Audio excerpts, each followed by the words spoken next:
কেমন হয়েছে চপটা? দারুণ।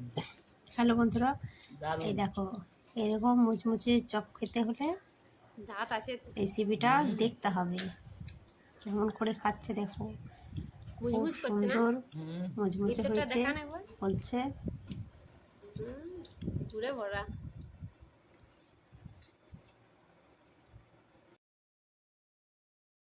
এই দেখো গরম ভাতও হ্যালো খাওয়া বন্ধুরা, যাবে। এই দেখো এই আমার দেখো আলুটা আমি কতগুলি আলু প্রথমে নিয়ে নিয়েছি। সিদ্ধ এই করে আলুগুলো নিতে সিদ্ধ হবে। করে এই যে আমি আলুটা তারপর নিয়ে নিয়েছি। আমি এরপর এই কিভাবে চপ আলুটাকে তৈরি আমি করব পুরো সিদ্ধ করে ভিডিওটা নেব। দেখতে থাকুন। এই দেখুন এই আলুগুলো দেখো সিদ্ধ হয়ে আমার গেছে। আলুগুলো সিদ্ধ হয়ে গেছে। এরপর আমি এই আলুগুলোকে ভালোভাবে ধুয়ে নিয়েছি। তারপর এই গ্লাসের পিছনে করে একটু করে মেখে নিচ্ছি এই আলুটা। এই দেখো আমি ভালোভাবে ধুয়ে নিয়ে আলুগুলোকে ভালো করে মেখে নিচ্ছি। মেখে নেওয়ার পর আমি দুধটাকে তৈরি করব। এত সুন্দর মুচমুচে সুস্বাদু এবং দোকানের থেকেও ভালো হবে। দেখতে থাকো ভিডিওটা, দারুণ সুন্দর খেতে হয়েছে। দেখাবো ওদের খাওয়া কি সুন্দর। চপগুলি তৈরি করে নিয়েছি। আসলে বাইরে বৃষ্টি পড়ছে, আর তাহলে তো ঘরে কিছু খেতেই ইচ্ছে করে। তাই এই আলুগুলি ছোটো ছোটো আলুগুলিতে এমনিতেই ফেলা যায়। এই আলুগুলিকে সিদ্ধ করে নিয়ে আমি এই চপ তৈরি করতে বসে গেছি। এই যে আমি কড়াইয়ে অল্প তেল দিয়ে দিয়েছি, তারপর একটু জিরে দিয়ে দিয়েছি। তারপর এটার মধ্যে একটু আদা কষে নেব। তারপর এই পুরটাকে আমি কীভাবে করছি দেখুন। সম্পূর্ণ ভিডিওটা দেখতে থাকুন কীভাবে চপগুলি তৈরি করছি। নিরামিষ আলুর চপ দারুণ খেতে। আর আর এর সাথে শুধু মুখেও খাওয়া যাবে, আর মুড়ি দিয়ে তো খাওয়া যাবে। এত সুন্দর হয়েছে বলে বোঝাতে পারছি না। দারুণ সুন্দর হয়েছে। নিজের পছন্দটা হয়তো নিজেই করে নিচ্ছি, কিন্তু সবাই বলছে দারুণ হয়েছে। আর দেখো আমি পুরটাকে কীভাবে তৈরি করছি। অল্প তেল দিয়ে তার মধ্যে আদাটি কষে নিলাম, আর লঙ্কার গুঁড়ো 1 চামচ দিয়ে দিয়েছি। আর এর মধ্যে আর একটু জিরে গুঁড়ো, হলুদ গুঁড়ো দিয়ে দিয়েছি। তারপর পুরটাকে আমি তৈরি করে নেব। যে আলু মেখে রেখেছিলাম, সেই আলুগুলোকে আমি এরপর দিয়ে দিচ্ছি কড়াইয়ের মধ্যে। অল্প তেল দিয়েও কত সুন্দর যে চপ করা যায়,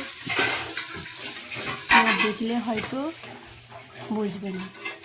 দেখো অল্প তেল দিয়ে আগে মশলার পুরটা তৈরি করে নিচ্ছি। এই যে আমার পুরটি তৈরি হচ্ছে। এরপর আমি এগুলোকে আলুর মতন আসতে দিচ্ছি, দিয়ে দেবো। এরপর মাখিয়ে নিই পুরোটা। তারপর স্বাদ মতো নুন দেবো, আর আরেকটু লঙ্কার গুঁড়ো দিয়ে দেবো। তাহলে বেশ ঝাল ঝাল ভালো চপটা লাগবে। এরকম করতে চাইলে আপনারা বাড়িতে করে দেখবেন, খুব সুন্দর হবে। যারা চপ ভালোবাসে, বিশেষ করে নিরামিষ চপ যারা ভালোবাসে, তারা একটু বাড়িতেই করতে হয়। কারণ দোকানে তো সব আঁশটাকে বেশিরভাগই দোকানে আঁশ সব করে। বয়স্ক মানুষরা তো একটু নিরামিষ চপই ভালোবাসে, তাই বয়স্কদের জন্য আবার বিশেষ করে খুব সুন্দর পুরটি তৈরি হয়ে গেছে। এটাকে একটু ভালোভাবে তৈরি করে দিতে হবে। আবার এর মধ্যে একটু নুন দিয়ে দিলাম স্বাদ মতো। নুনটা আগে দিলে হবে না, পরে দিতে হবে।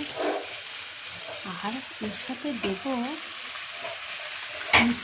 মেথি পাতা দিলে টেস্টটা ভালো হয়। আরও বাদাম টাদাম দেওয়া যায়, কিন্তু বাদাম টাদাম দিইনি, শুধু মেথি পাতা দিয়ে দিলাম।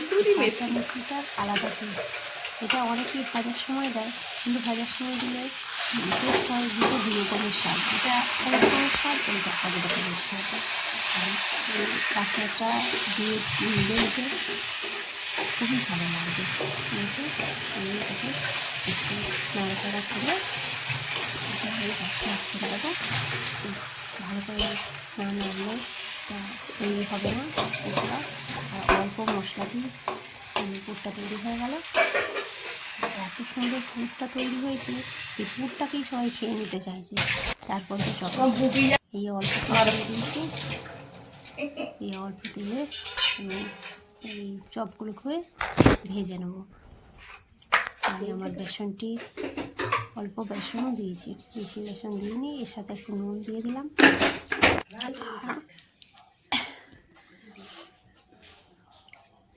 তারপর এই বেসনটিকে আমি মেখে নিচ্ছি। এই বেসনটা খুব পাতলাও হবে না, খুব মোটাও হবে না, এইভাবে মাখতে হবে।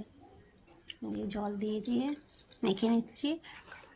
কেমন করে এই যে পুরটাকে নিয়ে একটু বড় সাইজেরই পুরের পরিমাণ বেশ ভালোই আছে, বেশ ভালো লাগে। এটা মোটামুটি 6 টাকার চপ হয়ে যাবে। একটু দিয়ে দিয়েছি, আমরা ভাসাচ্ছি বলছি। মোটামুটি এটা 6 টাকার চপ হয়ে যাবে। খুবই বড় হচ্ছে, পুরের পরিমাণ অনেকটাই আসছে।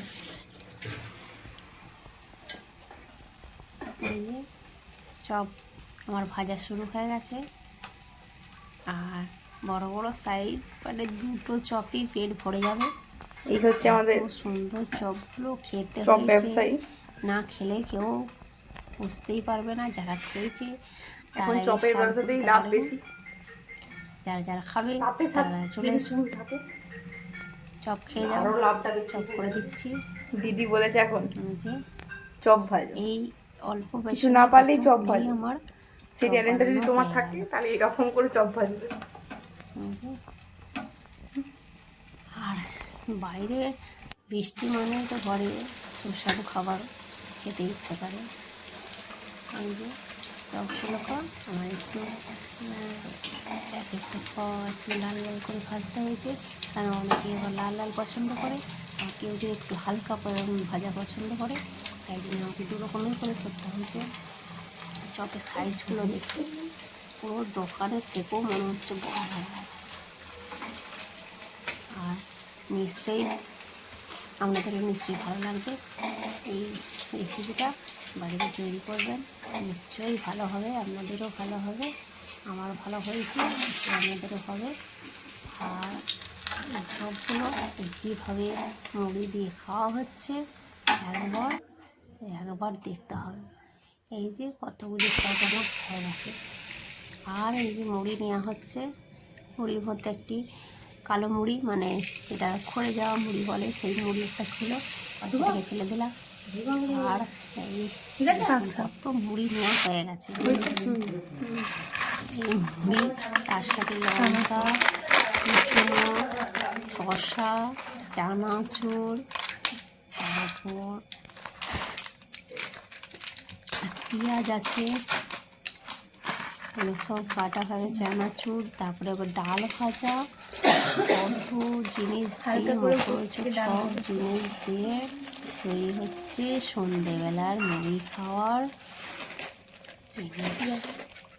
এরপরে যারা নিরামিষ খায় তাদেরটা তুলে রেখে আবার পেঁয়াজ দেওয়া হচ্ছে, লঙ্কা, শসা কুচি, আরও শসা কুচি, লঙ্কা কুচি, আদা কুচি, আর এখানে একটু আচার দেওয়া হচ্ছে, ঝাল আচার। তারপর আম তেলটা দেওয়া হবে। ওই আচারটা খেয়ে নে না। যে আম তেলটা আমি তৈরি করেছিলাম, সেই আম তেলটা আমার দু জার আম তেল আর অল্প পড়ে আছে আম তেল, সারা বছর হয়নি, আরও তেল করতে হবে। এই যে আরও শসা কুচনোগুলো আর দেওয়া হচ্ছে, মুড়ি ওতেও হয়নি, মুড়ি আবার দেওয়া হয়েছে, এইভাবেই সব মাখা হচ্ছে। দিয়ে এই দেখুন কত মুড়ি মাখা হয়ে গেছে। আর এই যে চপগুলি, এরপর ওইগুলোর পর চপগুলি সব একটি একটি করে এমনি খাওয়া হচ্ছে। আর মুড়িতেও মাখা হচ্ছে, পেঁয়াজ দেওয়া হয়েছে, দুবার করে সব জিনিসগুলো দেওয়া হচ্ছে যাতে স্বাদগুলো সব বেড়ে যায় এর জন্যে। আর বন্ধুরা এই যে দেখতে থাকো খাওয়াটি কীভাবে হচ্ছে। আমরা সব খেতেও আরম্ভ করে দিয়েছি। গুড বাই, আজকে এখানেই রাখলাম, আবার আসবো পরের ভিডিওতে। এই মুড়ি আজকে